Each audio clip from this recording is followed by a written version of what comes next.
ఎంత రిటర్న్స్ ఉంటాయి వాళ్ళు ఒకవేళ సక్సెస్ అవుతాయి ఇందులో? ఎగ్జాక్ట్‌గా అండి. మినిమమ్ మంత్లీ 1,00,000 వాళ్ళ చేతిలో చూయించగలుగుతామండి మేము. సో వాళ్ళేమైనా పెట్టుబడి పెట్టాలా? రూపాయి అక్కర్లేదండి. వాళ్ళ పెట్టుబడి ఓన్లీ టైమ్ అండి. సుఖంగా వాళ్ళ పిల్లల్ని కరెక్ట్ పొజిషన్‌లో ఉంచుకోవాలంటే సెకండ్ ఇన్‌కమ్‌తోనే వర్కౌట్ అవుతదనే ఉద్దేశంతోని ఈ సెకండ్ ఇన్‌కమ్ చేస్తున్నామండి మనం. ఎలాంటి వయసుతోని పని లేదండి. మా ఫ్యామిలీని మంచిగా చూయించుకోవాల్సిన ఆలోచనతోని ఉంటే చాలు. మనం వాళ్ళకి సెకండ్ ఇన్‌కమ్ జనరేట్ చేసి ఇవ్వగలుగుతాం.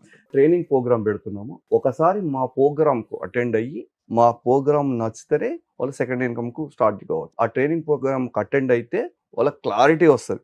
మేము ఎలాంటి సెకండ్ ఇన్‌కమ్ జనరేట్ చేస్తున్నాం, ఎంత లీగల్‌గా ఇస్తున్నాం. మా దగ్గర ఆల్రెడీ చేసే వాళ్ళ గురించి చెప్తున్నాం. మంచి జాబ్ చేసే వాళ్ళు కూడా చేసుకుంటూ వచ్చి అసలు జాబ్ వదిలిపెట్టి దీన్నే ఫస్ట్ ఇన్‌కమ్ దీన్నే చేసేసుకుంటారు. ఫస్ట్ ఇన్‌కమ్ చేసి దాన్నే సెకండ్ ఇన్‌కమ్ చేసుకున్నారు. మీరు రూపాయి ఖర్చు లేకుండా మీ జాబ్ చేసుకుంటూనే సెకండ్ ఇన్‌కమ్ జనరేట్ చేసుకోవచ్చు. మీరు ఒక్కసారి కింద స్క్రోల్ అవుతున్న నంబర్‌తోని కాల్ చేయండి. మా హెచ్ఆర్ డిపార్ట్మెంట్ మీకు మొత్తం క్లారిటీగా చెప్తుంటారు.